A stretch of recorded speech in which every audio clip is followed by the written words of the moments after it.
বেশ কয়েকটা অভিযোগ ছিল। গাড়ির লাইসেন্স নবায়ন, লাইসেন্স ইস্যু, ব্যক্তিগত ড্রাইভিং লাইসেন্স ইস্যু এবং রুট পারমিট, তারপরে হচ্ছে ফিটনেস দেওয়ার ক্ষেত্রে বিএটি কর্মচারীদের বিরুদ্ধে দীর্ঘদিন থেকে এখানে ঘোষ লেনদেনের অভিযোগ ছিল। প্রায় 2000 থেকে 2 লাখ টাকা পর্যন্ত ঘোষ লেনদেনের অভিযোগ ছিল। 4 জন স্পেসিফিক কর্মচারীর বিরুদ্ধে আমাদের অভিযোগে ছিল।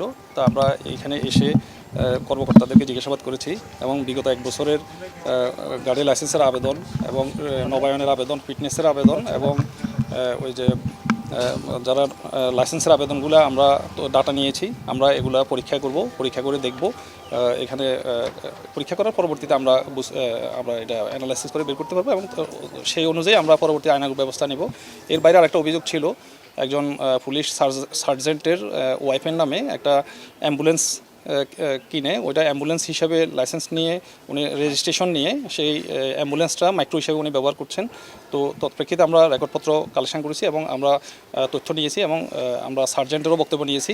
তো এটা সত্যতা পেয়েছি, তিনি এটা অ্যাম্বুলেন্স হিসাবে এটার নিবন্ধন নিয়ে এটা মাইক্রো হিসাবে ব্যবহার করেছেন। ইতিপূর্বে আপনারাও দেখেছেন ওনার জিজ্ঞাসাবাদ করার সময়। তো এটা উনি আইনানুগ করেনি। আমরা এই বিষয়ে আমাদের ঊর্ধ্বতন কর্তৃপক্ষের কাছে প্রতিবেদন দাখিল করব এবং সেই অনুযায়ী আমরা ঊর্ধ্বতন কর্তৃপক্ষ ব্যবস্থা নেবে। আচ্ছা, 4 জন কর্মকর্তা হচ্ছে সহকারী পরিচালক রায়হান আক্তার অর্থী। টানা 7ম-বারের মতো বেস্ট টিস্যু পেপার ব্র্যান্ড হিসেবে স্বীকৃতি পেয়েছে বসুন্ধরা টিস্যু। আমি একটু দেখে বলি। আব্দুল মতিন সহকারী মোটরযান পরিদর্শক, আরেকজন হচ্ছে টিপু সুলতান উচ্চমান সহকারী এবং একজন হচ্ছে সহকারী রাজস্ব কর্মকর্তা সলিমুল্লাহ, আর একজন দালালের নাম এখানে এসেছে রুবেল। আমরা গোপনে তথ্য নিয়েছি, দালালকে আমরা পাই নাই, এই নামে কাউকে পাই নাই। তবে ওই যে 4 জন কর্মকর্তা এবং কর্মচারীর বিষয়ে অভিযোগ ছিল তাদেরকে আমরা জিজ্ঞাসাবাদ করেছি, তাদের ব্যক্তিগত তথ্য নিয়েছি এবং তাদের কার্যক্রমগুলো আমরা তদারকি করেছি। সত্যতা এভাবে বলা যাবে না, আমরা রেকর্ডপত্র নিয়েছি, এগুলো যাচাই করে বিশ্লেষণ করে পরবর্তীতে জানা যাবে আর কি। এটা প্রাথমিক মাইক্রোবাসের বিষয়ে আমরা সত্যতা পেয়েছি।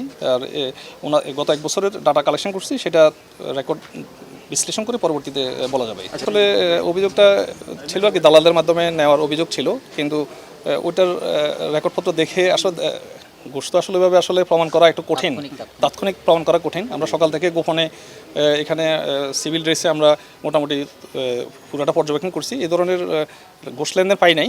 তারপরও ওই যেসব পেন্ডিং লাইসেন্স নবায়ন বা রিনিউ করা বা হচ্ছে রুট পারমিট দেওয়া, এই তথ্যগুলো আমরা কালেকশন করছি। ওগুলো আমরা বিশ্লেষণ করব, যেগুলো দেরি হচ্ছে, কেন দেরি হচ্ছে, বা যারা ড্রাইভিং লাইসেন্সে পরীক্ষা দিয়েছে সেগুলো কতজনকে পাস করানো হয়েছে, কতজনকে ফেল করানো হয়েছে, কেন ফেল করানো হয়েছে, সেই কাগজপত্রগুলো আমরা দেওয়ার জন্য বলেছি। ওনারা কিছু কাগজপত্র দিয়েছে, বাকিগুলো কালকের মধ্যে দিবে। আমরা পর্যালোচনা করে প্রয়োজনে আমরা ওই যে যারা পরীক্ষার্থী তাদের বক্তব্য নিব, যদি আমরা কোনো পাই আমরা আইনানুগ ব্যবস্থা নেব। আচ্ছা, গাড়ির নাম্বারটা একটু বলি। গাড়ির নাম্বারটা হচ্ছে চট্টগ্রাম মেট্রো 6710716। আর গাড়িটা হচ্ছে ওনার স্ত্রীর নামে। ওনার স্ত্রী হচ্ছে তানহা আক্তার মিলি। আর ওনারা এখন ওনার হাজব্যান্ডের নাম হচ্ছে সার্জেন্ট মোহাম্মদ দিনার, উনি সিএমপি ট্রাফিক উত্তরে কর্মরত। ওনারা এখন বর্তমানে অবস্থান করছেন হচ্ছে ফ্যামিলি বাসা হচ্ছে আগ্রাবাদ সিজিএস কলোনিতেই থাকে।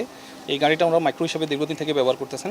আমরা সরজমিনের তথ্য পেয়েছি এবং ওনাকে জিজ্ঞাসাবাদ করেছি। উনি ওনার স্ত্রী গাড়িটা স্বীকার করেছেন এবং এটা বর্তমানে মাইক্রো হিসেবে ব্যবহার হচ্ছে, এটাও স্বীকার করেছেন। অ্যাম্বুলেন্স হিসেবে হচ্ছে লাইসেন্স ফি কম লাগে, হচ্ছে রেজিস্ট্রেশন ফিগুলো বা মেনটেন্যান্স খরচটা কম হয়, সেজন্য ওরা প্রতারণার আশ্রয় নিয়ে সেটাকে হচ্ছে অ্যাম্বুলেন্সের পরিবর্তে মাইক্রো হিসেবে ব্যবহার করতেছে।